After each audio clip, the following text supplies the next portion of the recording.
topic, towards smart and sustainable cities. Our speaker is Dr. Henning Stein, Global Head of Thought Leadership at Invesco. Welcome, Dr. Henning Stein. Thank you. Yeah, that was very inspiring to hear about the happiness part. I'm a finance fellow of Cambridge University's Judge Business School. And I also work for Invesco as a global head of thought leadership. We are a big, large asset manager, and I'm going to talk about sustainable cities. And some of that was already mentioned in the 5G part, so it's actually a good fit here. And before I do that, I should quickly explain why sustainable cities really important to me and why I think they are important to the entrepreneurial community. First, we need to be aware of a phenomenon known as ESG, and I'm sure many of you are already familiar with this. It stands for environmental, social, and governance. And ESG considerations are playing a major role in really propelling the idea of sustainability really high up the agendas of not only investors, but also businesses in general, policymakers, and society really as a whole. And at Invesco, for example, we really made ESG now central to everything we do. It means that when we invest, we really aim to not only, of course, benefit our asset owners, but we also aim to benefit a broader set of stakeholders, if you will. And we can think of ESG as a means of really bringing about positive, lasting change. And it's about the long term, it's about sustainability. So it's absolutely key to the idea of sustainable cities.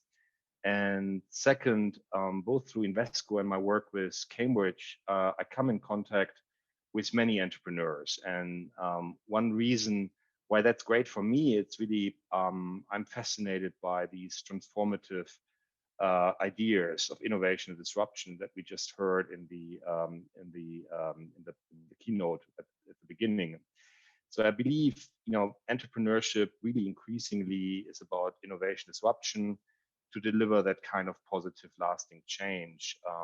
And it's about also safeguarding the future of our planet and its inhabitants. So today, I'm talking about sustainable cities. We will try to imagine all of these things, right? So think about ESG, entrepreneurship, innovation, disruption, and sustainability, and bring that together on a truly massive and unprecedented scale. Okay, so if we think of cities throughout modern history, we probably think of problems like pollution, overcrowding, social inequality, and other failings. And we have the power to really change all of this through ESG. And some cities have already made really significant progress. And I'd like to briefly tell you a story of one of them. And it might not be a city you readily associate with ESG, but it's probably one you readily connect with entrepreneurship. Believe it or not, as the slide rather gave away, it's Las Vegas. And the city's journey towards sustainability arguably began 30 years ago when Jen Jones Blackhurst became Las Vegas' first female mayor. And I was recently lucky enough to be introduced to Jen, and she talked about her, early days when the election was, when she won the election in '91, and that was really due to three factors. And all of this, I think, served then as a foundation for that transformation and growth in Las Vegas. And the first factor was really the city was already highly entrepreneurial. And the second was that the people who backed Jen were willing to gamble on her success. And the third was the support she actually received from underrepresented groups. So not the most important, the richest people, but really underrepresented groups that contributed to her success. So Las Vegas' journey to sustainability really started with coalition building. And she used a very progressive approach to do that. And that combined really exciting commercial development with strong backing of these marginalized communities that previously hadn't been given a voice, right? And this really led to tremendous economic growth. It also drove a continued shift in attitudes and philosophy. And today, 3 decades later, Las Vegas is an acknowledged leader in many aspects of ESG. In fact, the entire city is powered by renewable energy. And it has an outstanding record for water conservation. It's home to Elon Musk's new underground electric transport system. And it's successful, safe, and yes, sustainable. So I'm going to go there actually in November to test drive this loop, the Las Vegas loop. I'm excited about that. And crucially, Las Vegas has also shown the importance of private and public sectors really working together.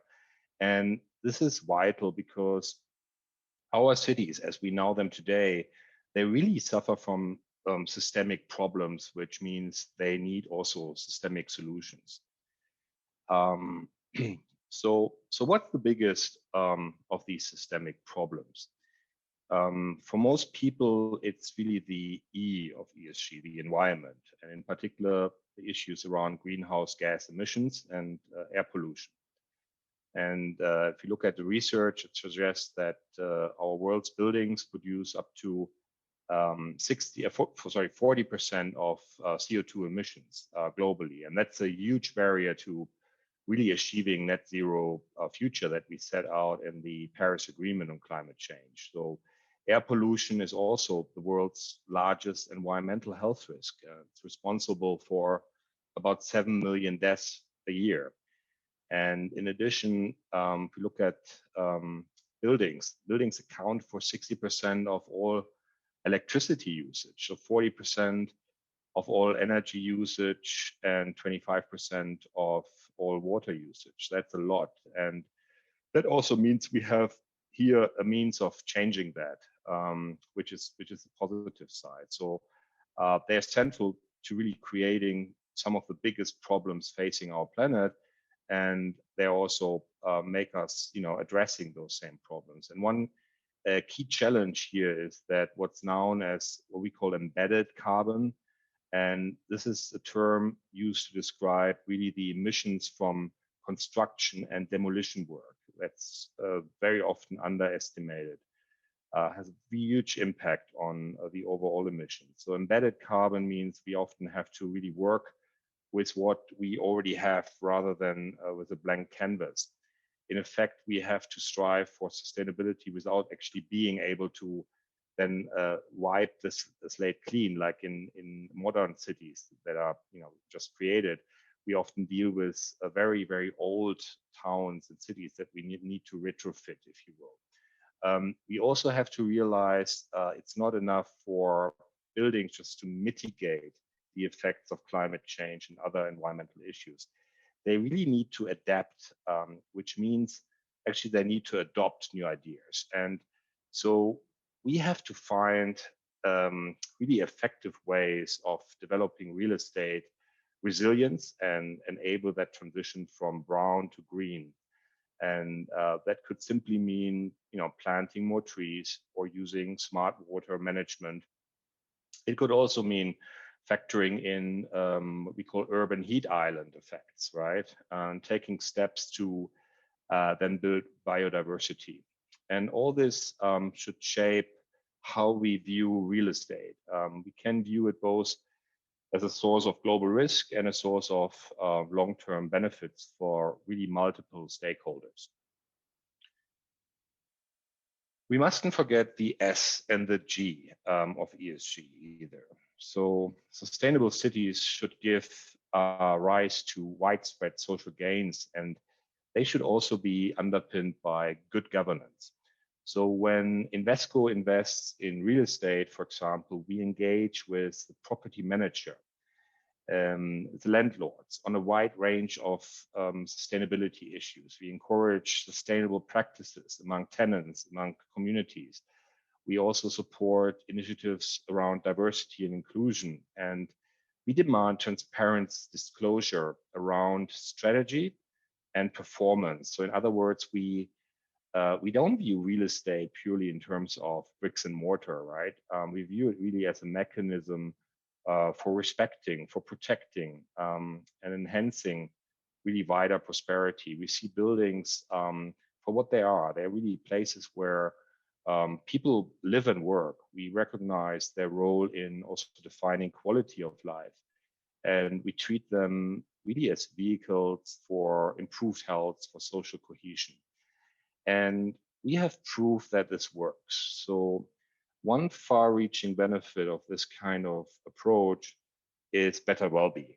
And research shows the occupants of what we call the green buildings have better cognitive functions, mental health. They're less prone to sickness, being less absent from work, and even enjoy improved sleep. And these are things you normally don't think about. You just suffer from them, and you're not linking it to the building. And even policymakers, they're now starting to take note, right? For example, a recent study linked, in fact, poor ventilation in buildings to things like asthma, headaches, fatigue, shortness of breath, dizziness, and all sorts of other ailments. It's terrible. And of course, that decreases your productivity at work. So President Biden's American Rescue Plan now assigns 123 billion actually to school infrastructure and identifies ventilation as a real priority. And this is the kind of thing we need really to consider when we talk about true sustainability. It's not just a question of reducing pollution or using less water.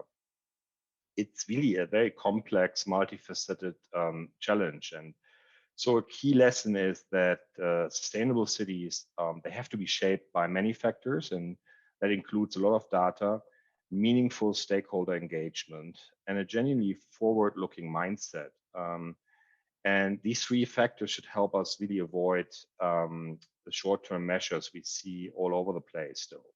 And remember that we are building for the long term, not for the next week, the next month, the next year. It's really for the next decade, and we're trying to shape really a better future here.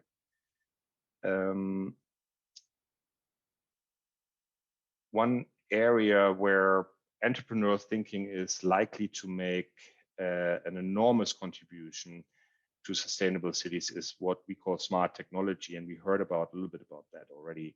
The prospect here of smart cities has been around for some time now. So back in 2018, in collaboration with the Economist Intelligence Unit, Invesco produced a major report on the idea. And the question was really, are smart cities inevitable? Are they even achievable? And do they lend themselves to sustainability? And broadly speaking, our analysis concluded the answer to all of these questions is actually yes.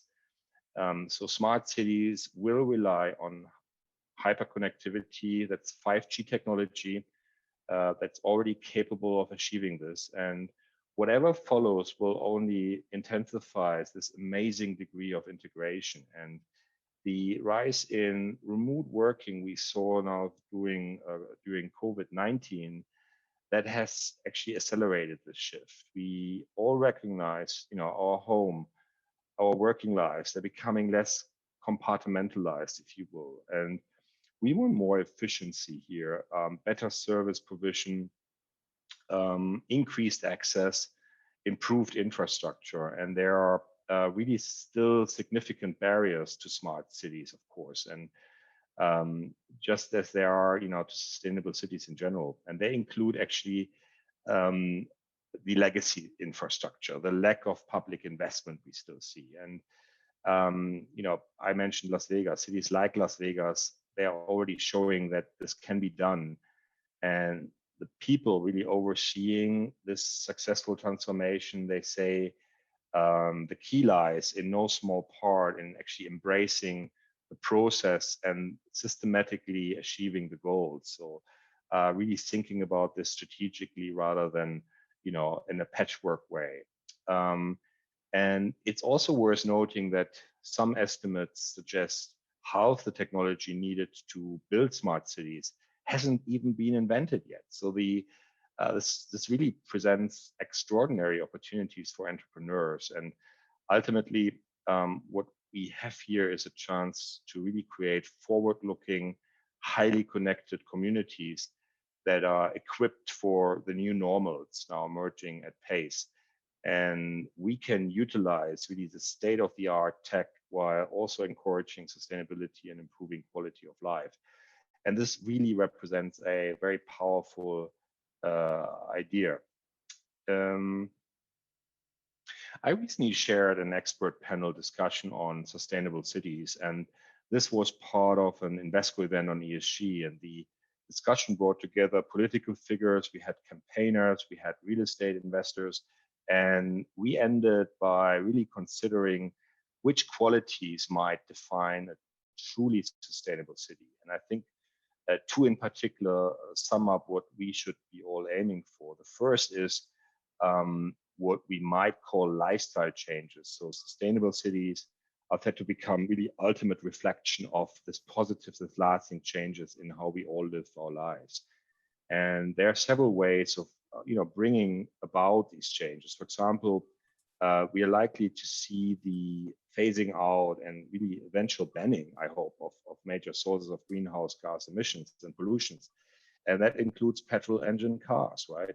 That's yesterday. And we should see really financial incentives that make inaction actually more costly than action. And hopefully we will see increasing evidence and adaptation, but also adoption of new ideas rather than simply, mitigation.